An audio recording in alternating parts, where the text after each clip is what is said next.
Good morning, students. Today we are going to start with a new exercise, that is exercise 6.2. And पिछले वाले हमने exercise में सीखा था use of divider and a ruler, and now we'll use another thing from our geometry box that is called as is protractor. और protractor में क्या होता है, लाइक यू कैन सी यहाँ जो नंबर्स लिखे हैं they are angles. Now let's understand कि एंगल क्या होता है और उसके क्या पार्ट्स होते हैं. नाउ एंगल से ऐसे एक दो रेज निकलते हैं जो इनडेफिनेटली आगे की तरफ बढ़ते हैं, and this part is called as the angle. ये जो है इसको बोलते हैं, this point is called as the vertex जहां से ये रेज निकलते हैं. Now, if you want to measure this angle, what will you do? You will place your protractor like this. जो ये वाला डॉट है ये आप अपने वर्टेक्स पे रखोगे, and that is how you'll measure. Now, if you see, इसको आप एक्सटेंड कर दोगे तो this is about somewhere between 55 degrees to 60 degrees का angle. This is about 55 degrees angle. Now angles के भी अलग अलग टाइप्स होते हैं.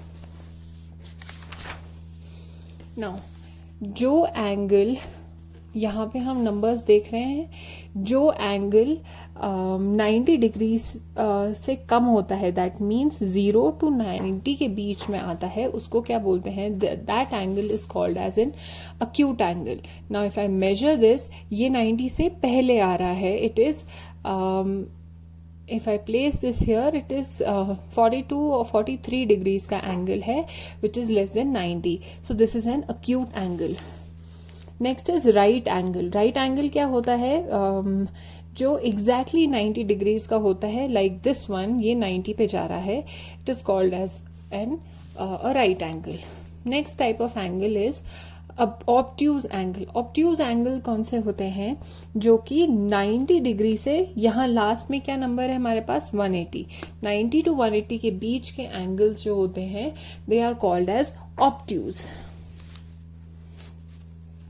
अब ये वाला एंगल क्या होता है, this is like a straight line, we know, so it is called a straight angle, and इसका हम मेजर करते हैं तो कहाँ पे ये मार्क हो रहा है, इट टचेस 180 डिग्रीज. तो all straight angles are 180 degrees, all right angles are 90 degrees. Now reflex angle क्या होता है, जो एंगल यहाँ पे 180 से नीचे जा रहा है, it is between 180 to 360. If I keep another protractor here, तो ये पूरा एक जो सर्कल बन जाएगा दो प्रोट्रैक्टर से, that will be 360 degrees. Now this table we'll be noting in our notebooks, and इसके अलावा how to measure these angles हम exercise solve करना start करते हैं, and along with that we'll be learning how to do it.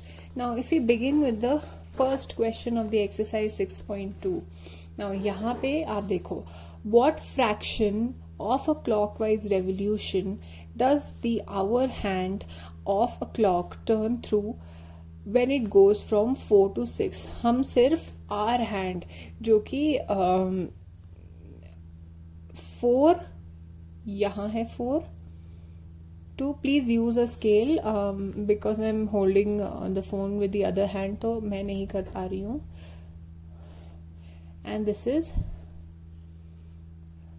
10.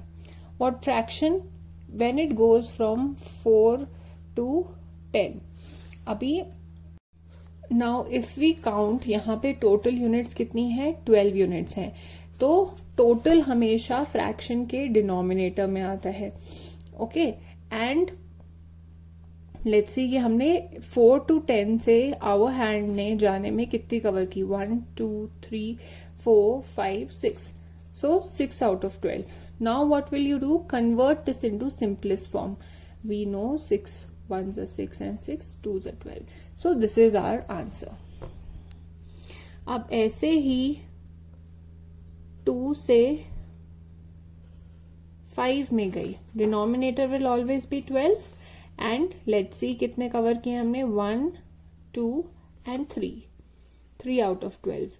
ये दोनों हम और सिंपलेस्ट फॉर्म में कन्वर्ट कर सकते हैं, 3 1s are 3 and 3 4s are 12. Similarly in the next question, एक है 7 पे और एक है 10 पे. Denominator is 12, 1, 2 and 3. Again it will be 1 by 4. It went from 8 to 5, मतलब it went like this. यहाँ पे ऐसे गया था, यहाँ पे ऐसे गया था, यहाँ पे ऐसे गया था. So now denominator is 12 and it has gone from 8. Let's start. 1, 2, 3, 4, 5, 6, 7, 8 and 9. हमें पता है 3 3s are 9 and 3 4s are 12. So this is our fraction. Now in the next question, where will the hand of a clock stop if it starts at 4 and makes a 3/4 revolution clockwise? मतलब कि जो clock है उसका hand कहाँ रुकेगा अगर वो 3/4 of this revolution, revolution मतलब ये पूरा एक चक्कर का सिर्फ 3/4 portion. So how will we calculate 3/4 of the revolution? मतलब 3/4 ऑफ कितने यहाँ पे रेवोल्यूशन में कितना है? 12 है. एक पूरा चक्कर अगर होगा तो it is 12. Now if we calculate this, if we cancel this out तो it will come as 3 into 3 is equal to तो 9. तो यहाँ 9 steps वो आगे जाएगा, 9 hours आगे जाएगा. 9 hours added to 4. 1, 2, 3, 4, 5, 6, 7, 8 and 9.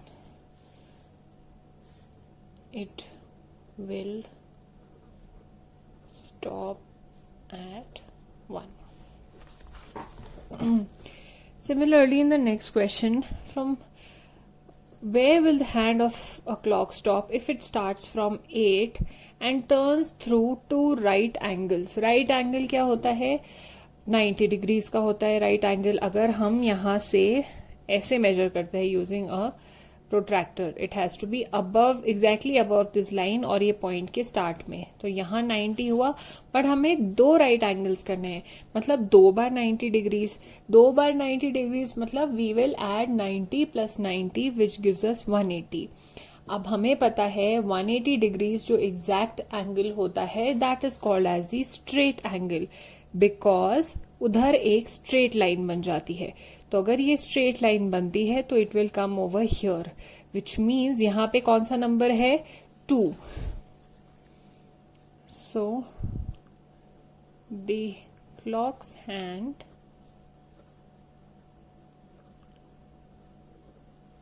will stop at 2.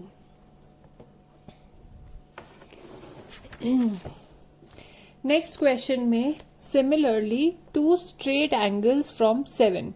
Now 2 straight angles क्या होते हैं?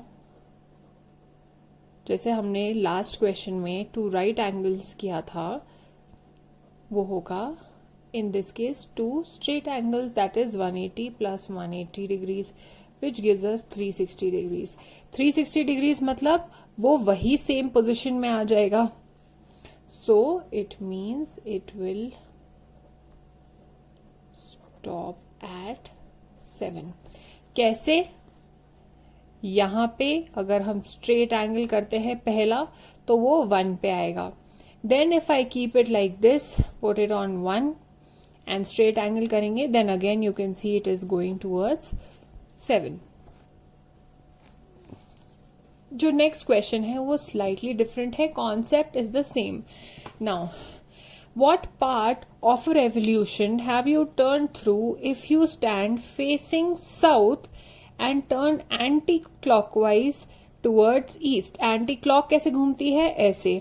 क्लॉक के हैंड्स ऐसे घूमते हैं, तो एंटी क्लॉकवाइज मतलब we will go like this. Clock hands move like this.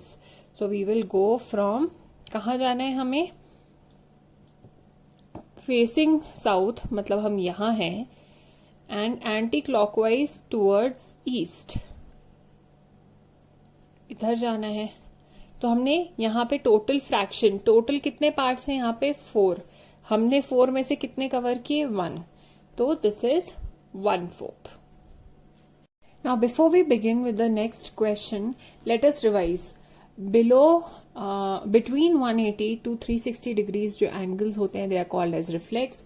Below 90 को acute बोलते हैं. 90 डिग्री का exactly 90 डिग्री का angle जो होता है that is right angle. Exactly 180 degrees का जो angle होता है that is called as straight angle. और between 90 to 80 जो बड़ा angle होता है that is called as obtuse. अब यहाँ पे हमें ऐसे ही डिग्रीज दिए हुए हैं एंगल्स के, and we have to identify कि कौन सा टाइप ऑफ एंगल है. Now 56 degrees, this is below 90. Below 90 क्या होता है? अक्यूट. नेक्स्ट इज 125, ये है above 90 but below 180. That means 90 to 180 के बीच में, this will be obtuse. Exactly 90 degree का एंगल क्या होता है? राइट. एग्जैक्टली 180 डिग्री का एंगल क्या होता है? स्ट्रेट. 125, ये कौन सी कैटेगरी में फिट हो रहा है? ये वाली, between 180 to 360, that is reflex angle. 328 कौन सी कैटेगरी में आ रहा है? ये वाली 180 to 360, that is reflex again. 89 degrees, this is 1 degree less than 90 degrees, but वो कम ही है 90 से, तो वो कहां पे आते हैं? इन the category of below 90, that is acute. 178, this again comes as between 90 to 180, that is obtuse.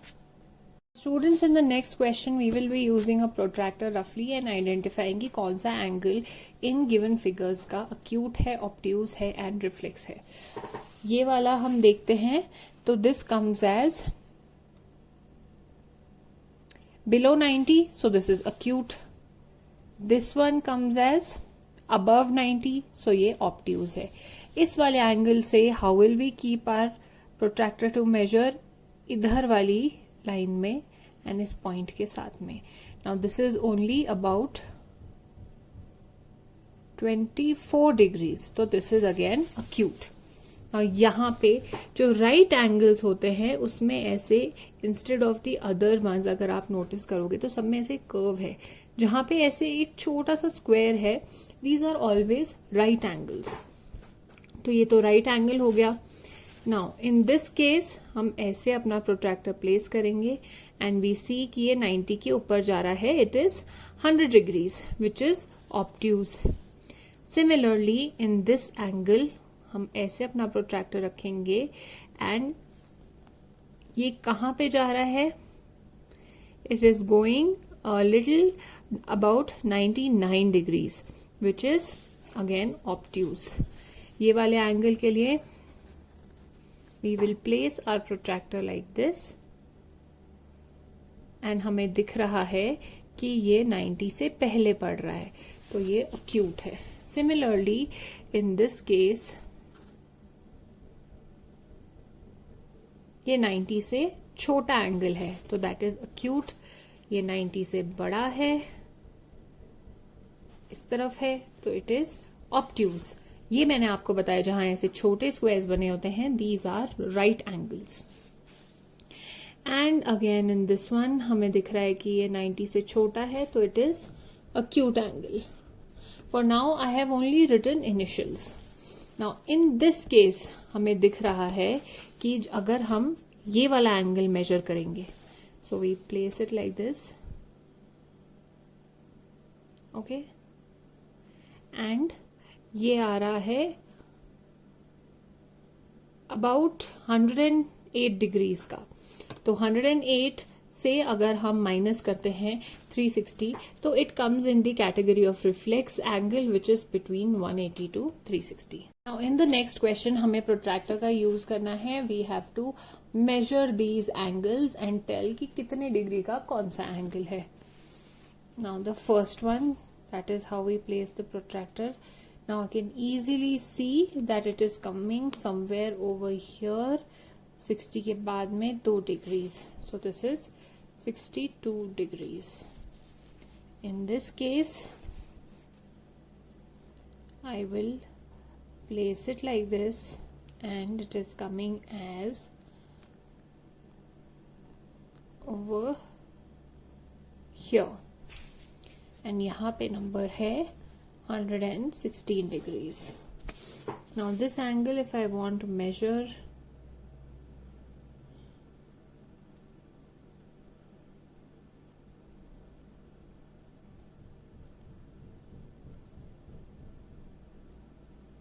it is 1 degree above 120.